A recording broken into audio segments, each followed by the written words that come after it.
Assalamualaikum everyone. I hope you are doing good or fine at home or at work. एक comment आया था कुछ दिन पहले कि बीए का मैथ्स आसान होता है या मुश्किल होता है, और ये कि बीए का जो मैथ्स है वो मैट्रिक का जो मैथ्स हमने किया था उसकी तरह ही होता है या उससे ज़्यादा मुश्किल होता है।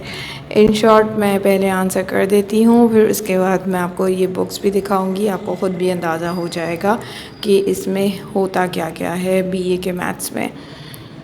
तो इन शॉर्ट जो आंसर मैं बताऊंगी पहले ये कि 50% आई कैन से कि आसान है, और अगर आप प्रैक्टिस करेंगे तो आपको 100% आसान लगेगा। प्रैक्टिस मेक्स मैथ्स परफेक्ट, और ये कि आप जितनी प्रैक्टिस करेंगे मैथ्स के लिए, कहा जाता है कि वो उतनी ही कम है, बट ये कि अगर आप 1 महीना लग कर भी मैथ्स की प्रैक्टिस करते हैं क्वेश्चंस की ख़ुद से और रोज़ाना रूटीन में, तो आपके लिए ये मैथ्स हलवा मैथ्स होगा, बहुत आसान हो जाता है। अच्छा, और ये कि सेकंड ये कि मैथ्स जो आपने मैट्रिक में किया था वही है या मुश्किल है। तो समहाउ अब मैं इसमें बीए पार्ट 1 की जो बुक मैं आपको दिखा देती हूँ, इसमें आपके पास होती हैं indices, logarithms, linear equation, determinants, matrix, algebra, non linear equation. इनमें से आपको बहुत सारे नाम ऐसे लग रहे होंगे, algebra, equation, linear equations, logarithms, ये आप मैट्रिक में करके आ चुके हैं या समवॉट थोड़ा बहुत आपने वहाँ पर भी इसको बेसिकली सीखा था।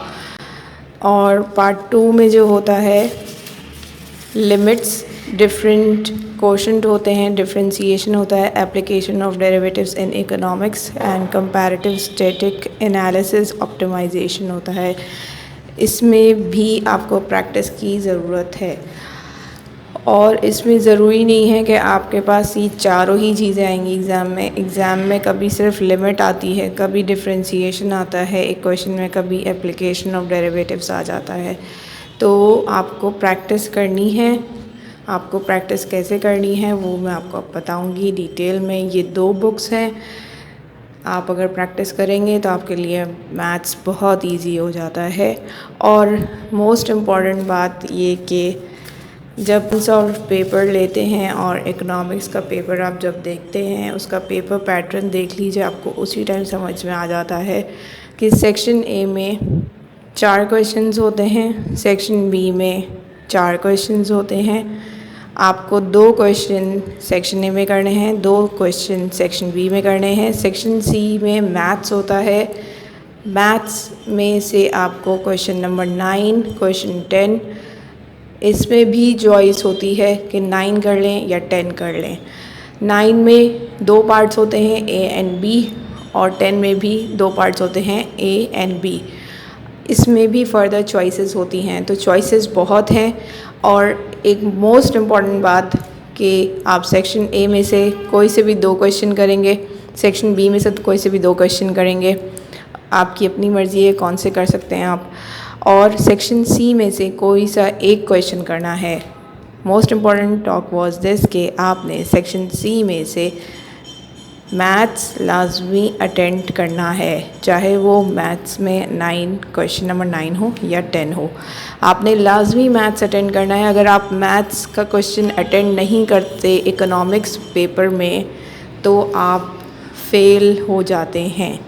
मोस्ट ऑफ द स्टूडेंट्स नहीं अटेंड करते, वो फिर इकोनॉमिक्स में फ़ेल हो जाते हैं। ये सबसे बड़ी वजह है, रीज़न इकोनॉमिक्स में फ़ेल होने की बीए के बच्चे सेक्शन सी नहीं अटेम्प्ट करते, और अगर करते भी हैं तो सिर्फ क्वेश्चन नंबर 9 का सिर्फ एक पार्ट कर लेते हैं, ए कर लेते हैं, बी नहीं करके आते, या फिर क्वेश्चन 10 का कोई बी कर लेते हैं या ए नहीं करते, या ए करते हैं तो बी नहीं करते, उनको नहीं आ रहा होता। तो वो इसलिए नहीं आ रहा होता क्योंकि आप प्रैक्टिस करके जाएंगे। अगर आप अपना होमवर्क वर्कआउट करके जाएंगे मैथ्स में तो ये सब आपके लिए बहुत इजी हो जाएगा। और अगर आप इनके क्वेश्चंस देखें भी, आप अनसॉल्व 5 ईयर के क्वेश्चंस की ज़रूर प्रैक्टिस करें। चाहें तो पहले इन सब 5 ईयर्स की प्रैक्टिस करें। 5 ईयर की प्रैक्टिस करना ही मोस्ट इम्पॉर्टेंट थिंग है। अगर आपके पास टाइम नहीं है, और अगर टाइम है भी, ऑलमोस्ट 6 मंथ्स में 3 मंथ्स में तैयारी हो जाती है। आप लग कर अगर तैयारी करेंगे बीए की, सारे 5 सब्जेक्ट्स होते हैं, 5 सब्जेक्ट्स की तैयारी आराम से हो जाती है। एटलीस्ट 1 महीना एक सब्जेक्ट को दीजिए, तैयारी हो जाती है। 5 सब्जेक्ट्स होते हैं, 5 महीने में तैयारी हो जाएगी। 1 महीना लास्ट का जो है रिविज़न के लिए रखिए, आप रिविज़न करिए उसके अंदर। और ये सिंपल होते हैं, ज़्यादा कोई मुश्किल नहीं होते। लॉग्स हैं, नेक्स्ट में हमारे पास मैट्रिक्स है। सेकंड में आपको एग्ज़ाम पेपर दिखाऊं तो इसमें लिमिट्स हैं, लीनियर इक्वेशन है। आप अगर प्रैक्टिस करके जाएंगे तो आपके लिए ये कोई मुश्किल नहीं होगा करना। और पूरा क्वेश्चन करिए। क्वेश्चन नंबर 9 करना है तो क्वेश्चन नंबर 9 का ए और बी दोनों पार्ट कीजिए। क्वेश्चन नंबर 10 करना है अटैम्प्ट तो दोनों पार्ट कीजिएगा। और अब इन बुक्स को दिखा देती हूँ। दोनों ही बुक्स हैं आपकी। एक ये बीए पार्ट 1 के लिए सलमान अहमद के नाम से, राइटर का नाम है, ये आपको उर्दू बाज़ार से मिल जाती है। ये भी बीए पार्ट 2 के लिए सलमान अहमद के नाम से, और ये भी आपको उर्दू बाज़ार से मिल जाती है आसानी से।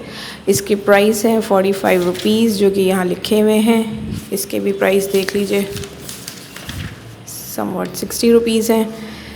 अब इसमें आता क्या क्या है, पहले इंट्रोडक्शन है, फिर इंडाइसेस है एंड सोल्यूशन ऑफ एक्सरसाइज भी दिया हुआ है। इसमें लॉगरिथम्स दिए हुए हैं, linear equation, determinants, matrix, algebra, non linear equation. ये चैप्टर वाइज है, चैप्टर्स दिए हुए हैं। फर्स्ट चैप्टर है इंडाइसेस पे। आप चाहें तो लाइन वाइज इनको प्रैक्टिस कर सकते हैं। आगे एक्सरसाइजेस भी दी हुई हैं। ये अच्छी बुक है। कुछ जगह पे मिस्टेक्स हैं, इसमें भी बुक्स में मिस्टेक्स हैं, और कुछ जगह पे 5 ईयर में भी इवन मिस्टेक्स हैं। सॉल्व 5 ईयर जब आप लेते हैं, ये अनसॉल्व है, जब आप सॉल्व 5 ईयर लेंगे उसमें भी आपको मिस्टेक्स नज़र आती हैं साइंस की। जैसे माइनस लिखा हुआ है, वहाँ पे प्लस होना चाहिए था, मगर वहाँ माइनस लिखा हुआ है। ये है बीए पार्ट 2 के लिए।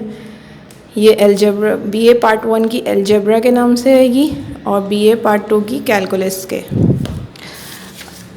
और यहाँ पर भी चैप्टर वाइज दिए हुए, लिमिट्स दी हुई है इस तरह से।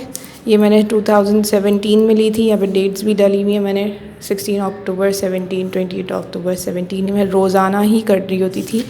तो आपने भी लास्ट मंथ हो या फर्स्ट मंथ हो आपकी प्रिपरेशन का, आपने भी लगकर इसको तैयारी करनी है। Maths is all practice.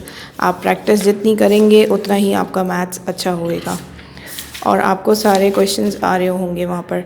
Limits के बाद जो दिया हुआ है इन्होंने, डिफरेंट क्वेश्चन फॉर फंक्शंस दिए हुए वाई, ये भी इजी हैं। अगर आप उनको समझ लें, आप इसको ही देखकर भी इवन आप प्रैक्टिस करते हुए भी समझ सकते हैं कि ये किस तरह से सॉल्व होते हैं। आगे लॉग्स आते हैं इसमें सब एक्सरसाइजेस दी हुई हैं।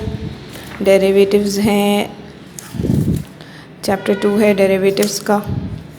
सो दीज आर द डेरिवेटिव्स। आप अगर इसकी प्रैक्टिस करेंगे तो आपको समझ में आ जाएगा कि ये कैसे सॉल्व होते हैं ख़ुद से भी। और ये दोनों बुक्स जो मैंने आपको दिखाई हैं, आप ये उर्दू बाज़ार से इजीली बाय कर सकते हैं। इसमें मैंने आपको प्राइसेस भी बता दिए हैं। प्लस ये कि अगर आपको उर्दू बाज़ार नहीं जाना हो रहा तो आप ऑनलाइन सर्च कर लीजिए इन राइटर के नाम से।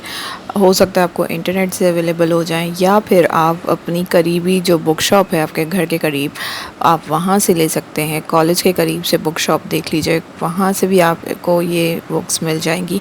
और अगर राइटर के नाम से अगर आपको नहीं मिल रही तो आप दूसरे राइटर के नाम की भी ले सकते हैं। आई होप कि मैंने आपके सवाल का जवाब दे दिया है। And like, share and subscribe the channel. Thank you for watching.